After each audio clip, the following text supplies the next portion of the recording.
Oh Niger, inasauki Niger, aigabani. BAZOUM'S problems. President Bazoum has several problems, not all of which are equally serious. However, let's start with the most serious, being that Bazoum will go down in history as the president who freed the terrorists the Niger army had managed to capture. This is why all the armed forces rallied as one behind General Chiani to put an end not only to Bazoum's presidential mandate but also to the regime of the Seventh Republic. This caricature of democracy modeled on the French system, which in practice has brought nothing but misfortune and misery to the people of Niger. Faced with Bazoum's betrayal, which led to the release of the terrorists, the new authorities urgently formed the National Council for the Safeguard of the Homeland, CNSP. The military at this point assumed their responsibility since they were in the best position to understand what was at stake, the very existence, the very survival of the state called Niger.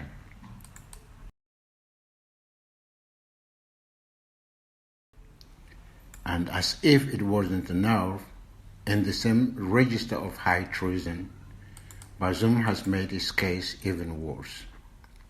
We know that when the new authorities deposed him, they left him with his phones and computers and given the possibility to communicate to the outside world. However, the new authorities wiretapped his line. And from that moment on, Bazoum was no longer just the one who got the terrorists released, but went down in history as the president who called in foreign armies to intervene against the Niger Republic. And guess what?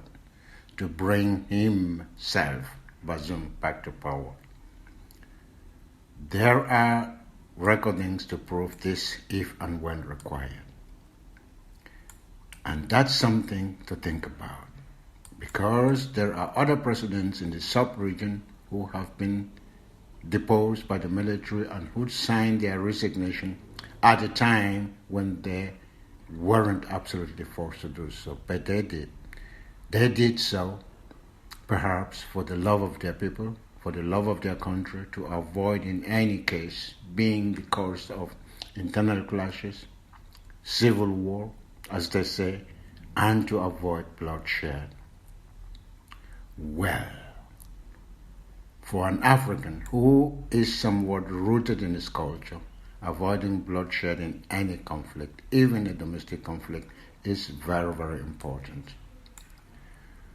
But of course, given what has just been said, it is also clear that Bazoum at this point believes that his salvation can only lie in the hasty rush of a Western coup to restore Bazoum to power. Since on a judicial level, Bazoum knows that the authorities have proof of his coalition with the terrorists and with foreign powers that arm, equip, and instrumentalize these terrorists. It goes without saying that the poor Bedouin living in the middle of the desert, even one who is fortunate enough to own a camel, is not magically transformed into a terrorist equipped with modern weapons, motorized with a brand new 4x4 vehicles, motorcycles, and supplied with petrol in the middle of the desert.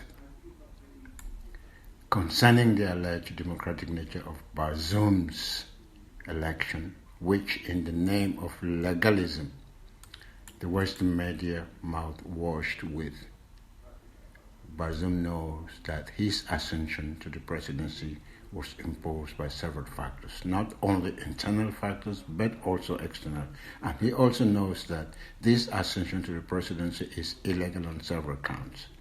and he doesn't even need to go into the details of the fraudulent vote counting. So, if only because Bazoum was born in Chad by a Libyan mother and father, and as such, the Nigerian constitution does not allow him to acquire, or does allow him to acquire Nigerian nationality. That same constitution does not give him the eligibility for the presidency of the republic, hence he does not meet the conditions and requirements. The reason being that he drew up a false birth certificate, thereby committing forgery and the use of forgeries. This de facto invalidates his nomination for the presidency. What's more, politically, Bazoum is not the candidate of the party. The party had chosen. He is a man imposed on the party.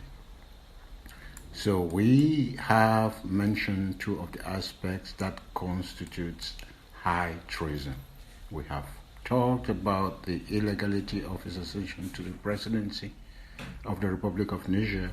Now let's come to the looting of the coffers and embezzlement of funds. Admittedly, Bazoum is to some extent the instrument of his predecessor, Mahamadou Issoufou, whom the street has dubbed Machiavelli, and who was president from 2011 to 2021. They are both equally immersed in large-scale corruption, and Bazoum demonstrates a formidable ability to lie when he presents himself in videos as Niger's Mr. Clean. This borders on the comical when you think of how these people and their families have been flaunting their outrageous lifestyle non-stop, including on social networks, public ceremonies during which bundles of new money fly out on the door, trips from one end of the planet to the other, from the US to Dubai, vehicles, jet set, wedding for their children, jewelries, colossal houses with what can only be described as grotesque furnished in Hollywood palaces, etc. And let's be clear, Bazoum has been fully involved in politics since the early 90s. That's 30 years now. He has held all sorts of high-profile positions and was a minister from 2016 onwards.